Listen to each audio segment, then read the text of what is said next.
బేతాళ కథలు. ఎవరి కొడుకు? పట్టువదలని విక్రమార్కుడు చెట్టు వద్దకు తిరిగి వెళ్ళి చెట్టుపై నుంచి శవాన్ని దించి భుజాన వేసుకుని ఎప్పటిలాగే మౌనంగా శ్మశానం కేసి నడవసాగాడు. అప్పుడు శవంలోని బేతాళుడు, రాజా, నా మూలంగా నీకు చాలా ప్రయాస కలుగుతున్నది. అందుచేత ఇప్పుడు నీకొక వింత కథ చెబుతాను విను అంటూ బేతాళుడు ఇలా చెప్పసాగాడు. పూర్వం తామ్రలిప్తి అనే నగరంలో ఒక వ్యాపారస్తుడుండేవాడు. ఆయనకు ధనవతి అనే కుమార్తె ఉన్నది. ఆమెకు యుక్త వయస్సు వచ్చి వివాహం చేద్దామనుకుంటున్న సమయంలో తండ్రి కాస్త జబ్బు చేసి చనిపోయాడు. చనిపోయే నాటికి ఆ వ్యాపారుడి ఆస్తి అట్టే లేకపోగా బోలెడన్ని అప్పులున్నాయి. అప్పుల వాళ్ళు తన నగలు కాజేస్తారేమో, కూతురికి పెట్టుకోవటానికైనా ఉండదని భయపడి వ్యాపారి భార్య తన నగలన్నీ మూటగట్టుకొని ధనవతిని వెంటబెట్టుకుని అర్ధరాత్రి అంధకారంలో మరొక దేశానికి ప్రయాణమైంది. వారు నగరం దాటి వధ్యభూమి దాటిపోతూ ఉండగా ఆ సాయంకాలమే కొరత వేయబడిన ఒక దొంగ శరీరానికి వ్యాపారి భార్య భుజం తగిలింది. ఆ బాధతో దొంగ, అయ్యయ్యో, అసలే చచ్చిపోతున్న నన్ను మరింత హింసిస్తున్నారెవరు అని ఆక్రోశించాడు. చీకట్లో కనిపించలేదు నాయనా అని వ్యాపారి భార్య అన్నది. మీరెవరు? ఈ వేళప్పుడు ఎక్కడికి పోతున్నారు అని దొంగ అడిగాడు. నేను ఒక వ్యాపారి భార్యను. ఇది నా కూతురు. నా భర్త చనిపోయాడు. ఈ నగరంలో మాకిప్పుడు దిక్కెవరూ లేరు. మరెక్కడికైనా పోయి నా కుమార్తెకు పెళ్లి చేస్తాను అని ఆమె అన్నది. దొంగ కొంచెం ఆలోచించి, అమ్మ, నేనెలాగో చచ్చిపోతున్నాను. అయితే నాకు పెళ్లి కాలేదు, పిల్లలు లేరు. కొడుకులు లేని నాకు పుణ్యలోకాలు ఉండవు. అందుచేత నీ కుమార్తెను నాకు ధారపోయి ఆ తర్వాత ఆమెకు పుట్టే పిల్లలు నాకు క్షేత్రజ సంతానమవుతారు. వారి ద్వారా నాకు పుణ్యలోకాలు కలుగుతాయి. నువ్వు నాకీ ఉపకారం చేస్తివా? నేను దొంగతనం చేసిన సొమ్మంతా ఎక్కడ దాచి ఉంచానో చెబుతాను. అది తీసుకొని వెళ్ళి నువ్వు నీ కుమార్తె మీ ఇష్టం వచ్చిన చోట సుఖంగా ఉండవచ్చు.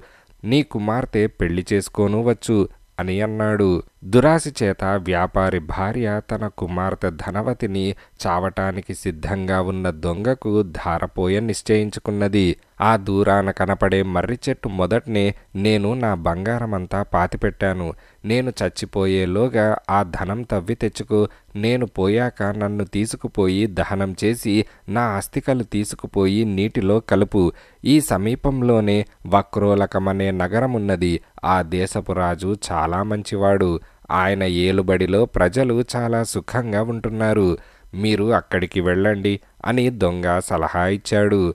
ధనవతి తల్లి అతను చెప్పిన ప్రకారం మర్రి చెట్టు దగ్గర తవ్వి దొంగ దాచిన బంగారమంతా తీసుకొని తన కూతురితో సహా వక్రోలకానికి వెళ్ళింది. అక్కడి నుండి తన మనుషులను పంపి దొంగ శవాన్ని తెప్పించి అతనికి దహన క్రియలు చేసి అతని అస్థికలను నీటిలో వేసింది. వక్రోలకంలో ఒక బ్రాహ్మణ యువకుడున్నాడు. అతని పేరు విష్ణుస్వామి. వాడు జూదరి, ఎందుకు పనికిరానివాడు. అయితే వాడు చూపులకు అందగాడు. ఎవరో ఇద్దరు స్త్రీలు ఎక్కడ్నుంచో వచ్చి ఈ నగరంలో ఉంటున్నారని, వారి వద్ద చాలా ధనం ఉన్నదని విష్ణుస్వామి పసికట్టాడు. వాడు వారి పరిచయం చేసుకొని తనకు ధనవతిని పెళ్లాడాలని ఉన్నట్టు ఆమె తల్లితో చెప్పాడు.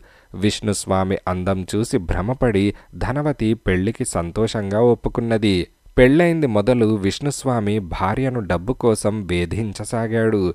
ధనవతి అయితే అతను అడిగినంత డబ్బు ఇచ్చేదేమో గాని తల్లి మాత్రం ఇవ్వలేదు. కాలక్రమాన ధనవతికి విష్ణుస్వామి వల్ల ఒక కుమారుడు కలిగాడు. కొడుకును కూడా కన్నావు. నీకు బాధ్యత కొంచెమైనా తెలియకుండా ఉన్నది. బయటకు పోయి డబ్బు సంపాదించుకురా అని విష్ణుస్వామిని అత్తగారు పోరసాగింది. ఈ పోరు పడలేక విష్ణుస్వామి తన భార్యను కుమారుణ్ణి వదిలేసి ఎవరితోనూ చెప్పకుండా ఎటో వెళ్ళిపోయాడు. తర్వాత కొద్ది కాలానికే ధనవతి తల్లి మరణించింది. ధనవతికి జీవితం మీద విరక్తి పుట్టింది. ఇంతకాలము ఆమె తల్లి చాటున ఉంటూ వచ్చింది. కొడుకును పెంచుతూ జీవయాత్ర గడపటం ఆమెకు సాధ్యం కాలేదు. ఆమె తన పసిపిల్లవాణ్ణి వీధిలో మంచం మీద పడుకోబెట్టి వాడి పక్కనే తన దగ్గర ఉన్న ధనమంతా మూటగట్టి పెట్టి ఎటో వెళ్ళిపోయింది.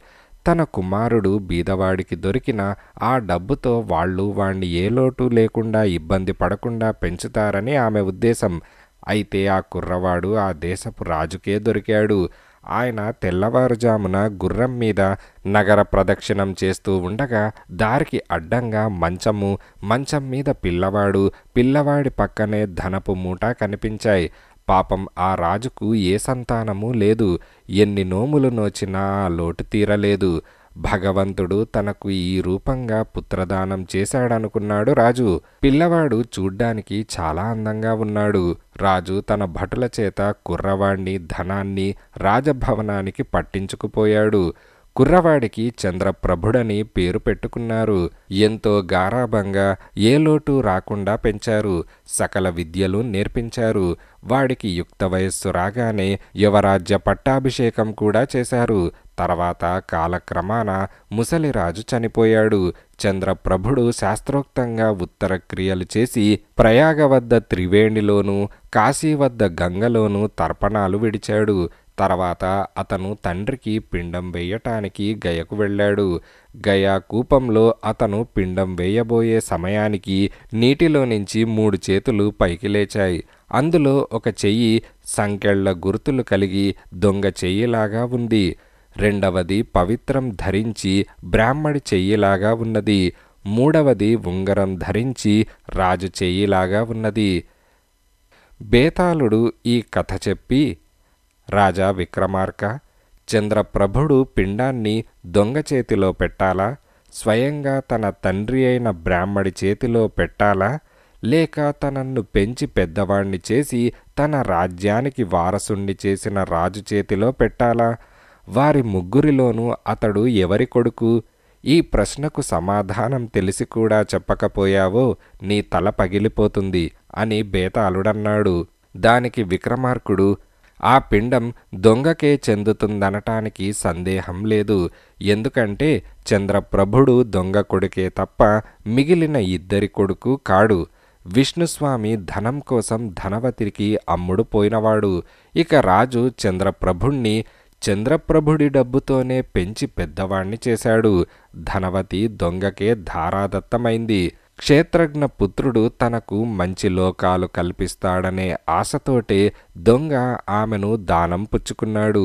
దొంగ సొమ్ము కోసమే విష్ణుస్వామి ధనవతిని పెళ్ళాడాడు. ఆ దొంగ సొమ్ముతోనే రాజు కుర్రవాణ్ణి పెంచి పెద్ద చేశాడు.